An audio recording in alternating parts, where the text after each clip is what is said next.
The Caribbean Sea is now the center of a fierce political battle, a flashpoint where international tensions and domestic divisions collide.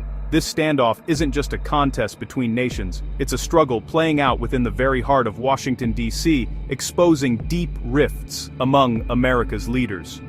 On one side, the Trump administration has dramatically ramped up military operations near Venezuela, sending warships and aircraft to patrol the region in a show of force.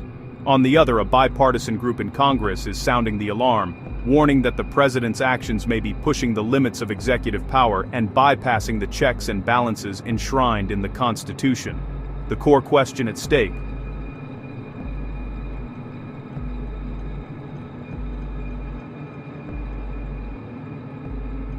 who truly holds the authority to take the nation to war? Is it the president, acting as commander-in-chief, or Congress with its constitutional power to declare war?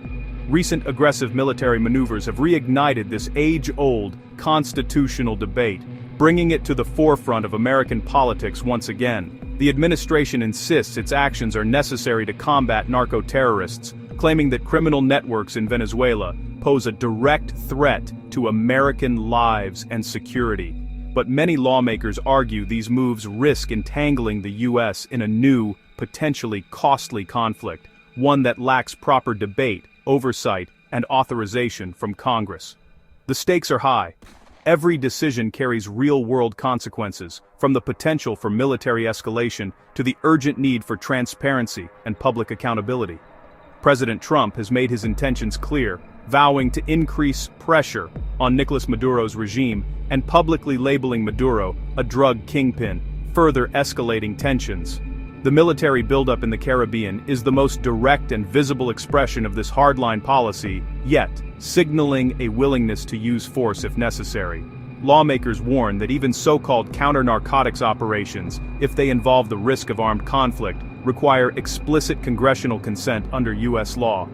In response, Congress is racing to draft and pass new legislation aimed at reining in the president's power, hoping to prevent unilateral military action. Meanwhile, the American public is left to wonder about the true motives behind these moves, and to weigh the potential costs, both human and financial, of another foreign intervention. Behind closed doors, secret briefings, controversial executive orders, and urgent demands for answers have only fueled the fire, deepening mistrust and uncertainty. This is more than a policy dispute. It's a fundamental struggle over the future of American war powers, and the balance between executive authority and legislative oversight. The outcome of the standoff will not only shape U.S. policy toward Venezuela, but could also redefine the limits of presidential authority for years to come, setting a precedent for future conflicts.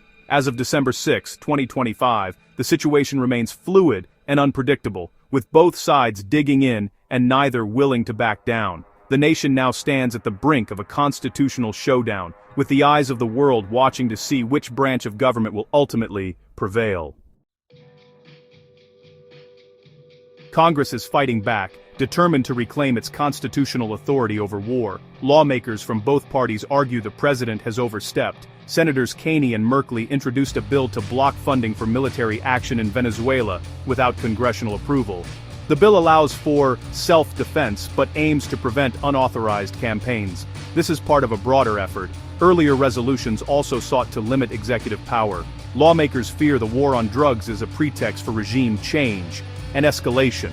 Many in Congress, shaped by the lessons of Iraq and Afghanistan, are wary of open-ended military authorizations. They demand any decision to go to war be made deliberately, with public debate and explicit consent.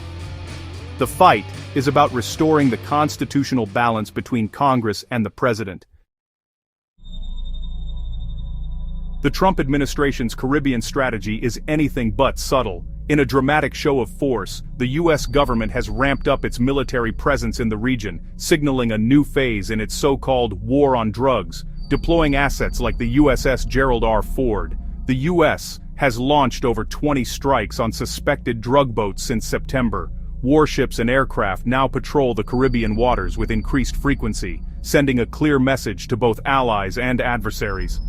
This marks a sharp escalation from previous counter-narcotics efforts, which relied more on intelligence sharing and regional cooperation than direct military intervention. Secretary of War Pete Hegseth declared, "We've only just begun. alarming critics who see a dangerous shift toward lethal force. His words have fueled debate about the true objectives behind this campaign. The administration targets Maduro's government, labeling it a drug cartel. Officials claim that Venezuela is a central hub for narcotics trafficking, justifying the aggressive approach. By framing the conflict as counter-narcotics, they bypass the need for a congressional war declaration. This legal maneuver allows for rapid escalation without the usual checks and balances. A $50 million reward for Maduro's arrest underscores the pressure campaign. The bounty is one of the largest ever offered for a foreign leader, intensifying diplomatic tensions. Military strikes, all claimed to be in international waters, serve as warnings to the regime.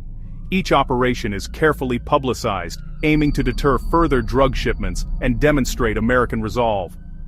But questions remain. How reliable is the intelligence guiding these missions? Some analysts worry that faulty information could lead to tragic mistakes. What are the rules of engagement? With so many moving parts, the risk of miscalculation is ever present, and the guidelines for using force remain unclear to many. Congress is demanding answers about the legality and accuracy of these operations. Lawmakers from both parties are calling for greater oversight and transparency. The risk of misidentifying targets and escalating conflict is real. One wrong move could spark a broader confrontation, drawing the U.S. into a prolonged crisis. Lawmakers want transparency before the U.S. is drawn deeper into war.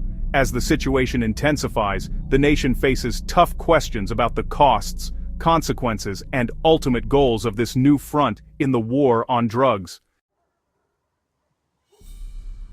September 2nd, 2025 marked a turning point in American history, a day that would send shockwaves through the nation and the world. In the early hours, a U.S. military strike destroyed a Venezuelan vessel off the coast, initially hailed as a decisive counter-narcotics operation. The Pentagon quickly released statements touting the mission's success, and headlines praised the swift action. But within hours, disturbing reports emerged. Journalists and human rights groups revealed a second secret strike, this time targeting survivors struggling in the water, raising immediate questions about the rules of engagement. Allegations surfaced that Secretary Hegseth had issued a chilling no-quarter order, a directive that, if true, could constitute a grave war crime and spark international outrage. The White House, under mounting pressure, confirmed a second strike but firmly denied any illegal order had been given, insisting all actions were within the law. As the controversy deepened, responsibility shifted to Admiral Bradley, the operations commander, who was summoned to testify behind closed doors before Congress, fueling speculation and suspicion. Lawmakers emerged bitterly divided. Republicans defended the operation as necessary for national security, while Democrats demanded the immediate release of unedited video footage to uncover the truth. Senator Reid, a leading voice for transparency, insisted the footage be made public. Behind the scenes, President Trump reportedly agreed, setting the stage for a dramatic showdown. The impending release of the video could either exonerate the administration or implicate top officials in a scandal with global consequences. The incident has become the epicenter of a fierce political battle, dominating headlines and dividing the nation. Lawmakers and the public alike wait anxiously for answers, desperate to learn the truth about what really happened that fateful day. The controversy has only intensified, fueling nationwide protests and amplifying calls for greater oversight and accountability in military operations. Now, the stakes for U.S. policy, military conduct, and the nation's global reputation have never been higher.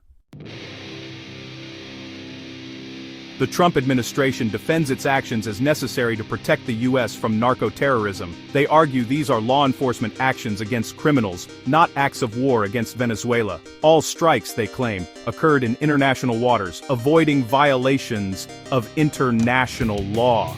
The administration uses tough rhetoric to project strength and deter critics. President Trump has even hinted at possible land operations inside Venezuela. For the White House, escalation is a logical next step. For critics, it's a constitutional crisis in the making. The debate centers on whether the president can act unilaterally in the name of national security. The closed-door briefing with Admiral Bradley exposed deep divisions in Congress. Republicans see the strikes as justified counter-narcotics operations. Democrats fear unlawful killings and demand transparency. Some Republicans join Democrats in seeking limits on presidential power, citing constitutional concerns. The partisan split complicates any unified response. The debate is not just about policy, but about the erosion of legislative authority. The question: can Congress muster enough support to pass meaningful restrictions? The outcome will set a precedent for future conflicts. The struggle over war powers is now front and center in Washington. Experts agree that congressional scrutiny is forcing the administration to reconsider its strategy. Without broad support, a full-scale invasion of Venezuela is unlikely. The White House may scale back ambitions or seek public backing for further action. Some predict the administration could propose its own authorization for the use of military force. If Congress refuses, it would be a major setback for the president. The administration faces a choice: defy Congress, moderate its actions, or seek explicit authorization. Increased oversight has curbed the most aggressive impulses, for now, but the risk of escalation remains. The next steps will shape U.S. policy and the balance of power in Washington.